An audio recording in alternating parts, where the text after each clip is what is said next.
All right, we're good. So we're taking a look at the 1995 game Wyvern. I've been calling it Wyvern for most of my life, so if I slip, I'm sorry. In January 1995, they put out what's called the Premier Edition. It's 136 cards. Where the story starts getting fun and interesting is 2 months later, in March, they put out the Limited. That's the name of the expansion, is Limited, and they bumped it up. They literally just added on 103 cards. We're going to go through how to play the game, a little bit of history, and some fun stuff. Basically, you're going to take, we'll bring the titular card right here so that you can see it. The Wyvern. Now, you see here it just says Strength 4, Flying. Okay, we have dragons that are red. Every dragon is red. Terrain that is green. Various actions that are purple. And then we have treasure that is gold. The point of the game is to effectively play a limited version of Stratego and take out your opponent's battlefield. Now, a battlefield, just to use these cards, are going to be, let's slide down a little bit. I'm hoping you can see this just well. A 2-up, 3-across format. That is the Dragon Lair deck, as it's called, because each player has 2 decks, is going to be both terrain and dragons shuffled together, and they're laid out. Now, on a given turn, you start with, you draw a card, you can, move some stuff around. You can then play actions, play purple cards, and there are various ones. So we have some Dragon Slayers, that's a very important part of the game. Let's go to, we have regular actions, right up there, regular actions. And then we have battle actions, and there's also something called a reaction. Right there. That one says battle reaction. And this, you have to remember, this is fresh on the heels of Magic the Gathering. There is even a little crossover, because where the cards are being made, there are some cards from Fallen Empires. The 5th Magic the Gathering set will actually have some rare Wyvern backing.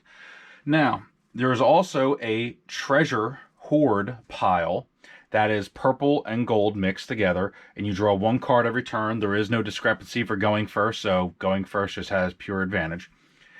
Whenever you draw a treasure, the second part of a phase is draw a card, then play treasure. You can play 1 treasure from your hand to any of the side 4 slots here.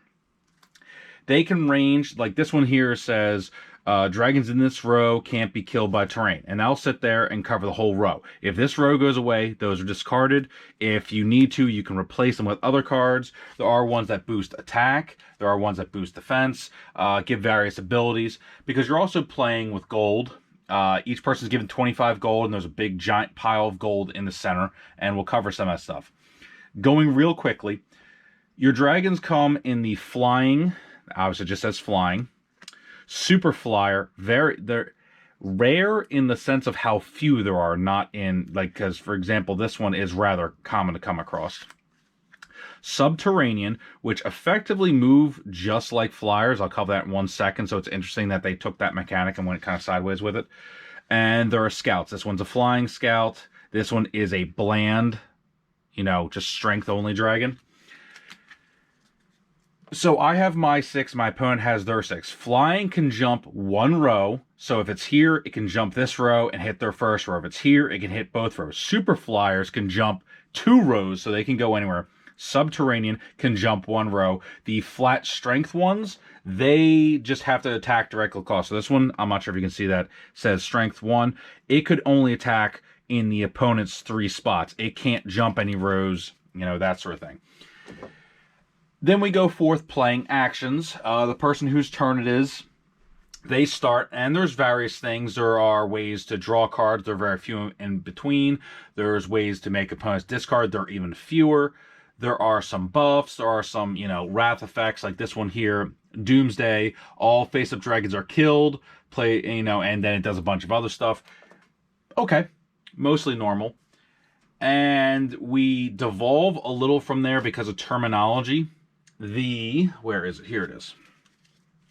Let me find the exact card. So, just not going to find it, am I? Anyway, so here we are. So, for example, there are cards that undo something from being... So, for example, this one here says frost breathing, fire breathing cannot be played. What's confusing is normally you'd be like, oh, you have to play this ahead of time. Well, the rules say this can both undo a previous play and prevent future plays, so it's both a reaction and an action. It's terminology-wise, it's confusing, but it is 1995, and Magic the Gathering didn't figure their stuff out for 15-something years. Anyway, all that aside, we go back and forth. Now, if I'm face down, I would flip up one of my guys. I have to pay its strength cost. So here is 0 plus any extra gold. This guy cost me 1 gold. I paid off to, the gold mine. And he stays up and I can attack and do everything else. Whoever wins in a dragon on dragon fight, they stay. The loser is discarded. It's not refilled. Sorry for bumping everyone there. If it was terrain, if the terrain applies to the dragon, it goes back home with the dragon stapled onto it, and then I would take another card from my pile, put it right on there. Not too bad. If it doesn't apply, it's just discarded and it doesn't come back. Scouts have a very fun ability. It is in the rules. It is one of the few times I've seen the rules say this is a golden rule. No other rules apply above it. Most of them say if cards contradict, they will take over. Scouts, when they find any terrain, blow up that terrain and it just doesn't come back. Okay, that's good. But they also have 0 strength. So if they run into a face-down dragon, here, and I pay the cost, we end up in a dragon fight, winner take all. And this just goes on. We found from playing about 10, 15 minutes, honestly, it's a very quick game. I'm very satisfied with that game length. There's a very good variety of it. And I'll cover a few differences as we go on there. Now, terrain, it can be very varied. We have some generic-y ones, like here. It just says, the dragon cannot survive a lost battle no matter what cards say. When terrain's flipped face up, that's not a cost. That's actually a gain. So you get that in gold. So that's your only way to normally regain gold. Then there are some very specific ones. Let me find one of those.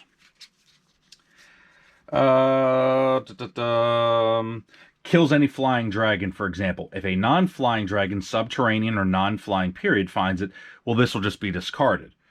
Okay, but it does kill a dragon. So, maybe the risk is worth it. When building the 2 decks, the only limit, you get 4 of any card except dragons. Dragons, you're allowed only 1 of that dragon in your deck, which makes it a little more interesting because finding redundancies is a bit harder. We found that using the single collection rules, which are actually in the base set rules, we just have a single stack of the dragon lair and then a single stack of the treasure hoard. We're both drawing from it. Single discard, which kind of makes some cards better, some cards worse. As a whole, it's a very fun game. It's a very fast-moving game. Now, unfortunately, the documentation is very limited. Somewhere between March 1995 and 1997, when the final Kingdom Edition came out, there were 2 expansions, Phoenix and Chameleon. Chameleon's very hard to find, and I'm saying this, right here in early 2021. Most Chameleon product that goes on sale is being sold sealed. People are buying and selling sealed product. Finding singles, finding collections with Chameleon cards is very hard and often costly, so I don't have any Chameleon cards to show you off. The art style changed. They did a couple, they're not cardinal sins, but they're basically parts of a game when they revitalize. I'm not a huge fan of, but that's its own thing. One of the cool things that Phoenix did, they added 2 card types specific to that set. They were never reprinted. The intercept action and the hidden action. These basically go face down underneath either your opponent or your cards. Will say which one, and then it has a 50-50 chance of being right. Okay. These effectively are instant speed dragons, one-shot dragons. This one is a strength 6 interceptor. So whatever dragon's attacking, my card here, I pay 4 gold, throw this down. I have a 6 strength blocker for 1 turn. It's kind of cool. All that said and done, I'm going to try and keep moving forward. The game has its flaws because of some of the ways it's designed. We're going to cover a few of those. I've been talking with the Facebook group to basically get a better history of the game, and the short version is that some of the rules are very dated. For example, I have my 25 gold, you have your 25 gold, we're spending it. Whoever wins a match gets 25 points plus the gold they accrued. The loser gets points equal to half their gold. Not bad. We're playing to 100 points. Okay. Some tournaments have been recorded as they simply care. They gave 25 points to the winner plus their gold. Loser got full credit for their gold. So people that won entire tournaments, a 4-round tournament, could go, sake of argument, 2-2 because they had a swath of gold versus a 3-1, 3 wins, 1 loss, which in any other format they wouldn't because they cared about how much gold was left over. So the game has some flaws. Obviously, you just house rule that away, not a big deal. The game also is full of 1-for-1 hate cards. What I mean is, so here is a dragon. I'll put him right there. It says, Dwarven armies cannot be used by either side in a battle that Fafnir is part of. Now, normally you'd be talking possibly 4 action cards on my side, 4 action cards on your side. Not a big deal. There are 2 dragons that came out in Phoenix that hate the card Knight because it cancels a battle.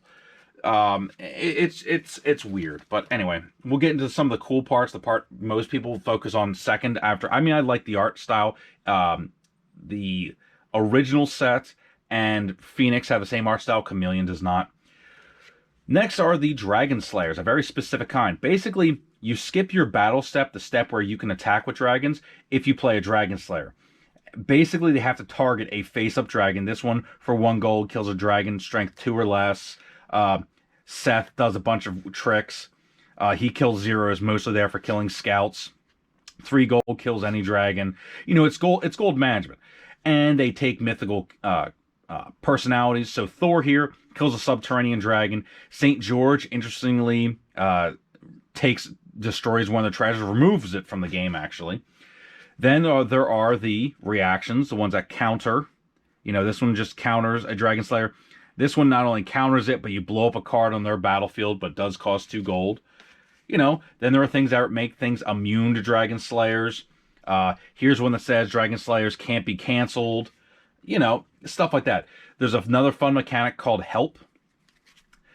Depending on what the card says, there are some dragons that do it. They allow you to add 2 or more dragons together, you know, based as a single attacker or defender versus another. Whoever wins that, the loser of that fight, all participants are killed. So if I have 2 dragons is more realistic. 2 dragons versus 1 dragon. If they get them big enough, both of these go away. That's cool. I mean, like, it's thematically right. There is a penalty to getting help. They're entering the actual fight, so they have to be, you know, beholden to the fight. I think that was done rather well. The treasures vary very much in what they do. Some are pure pumps. Some are some crazy ones that, you know, either can get you gold, let you look at extra cards. Card economy, card draw in this game is very scant. And that's something that should be very much valued, but that's its own thing. I'm getting beside all that.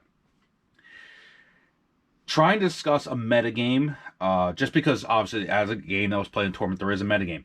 There is a terrain-heavy style deck that plays more terrain than not with Dragon Slayers, basically to just keep shooting their dragons down.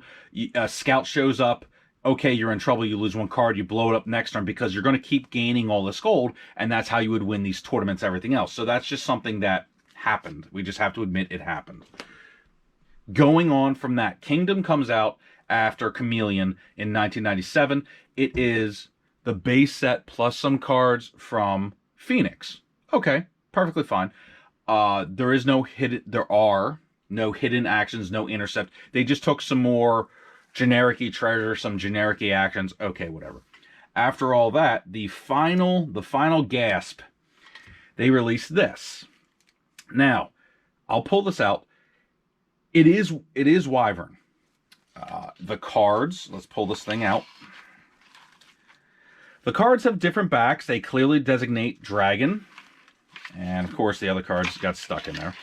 Versus an action deck. There is no treasure in this game, in this exact package, which is kind of confusing and annoying. It came with a pack of Wyvern in there. Also confusing because you technically can't really mix them in there unless you kind of ignore it, but that's whatever. You'll also notice I literally have the card right there. The art, the card coloring is brighter for some reason. We can't really say why. This here says 1998.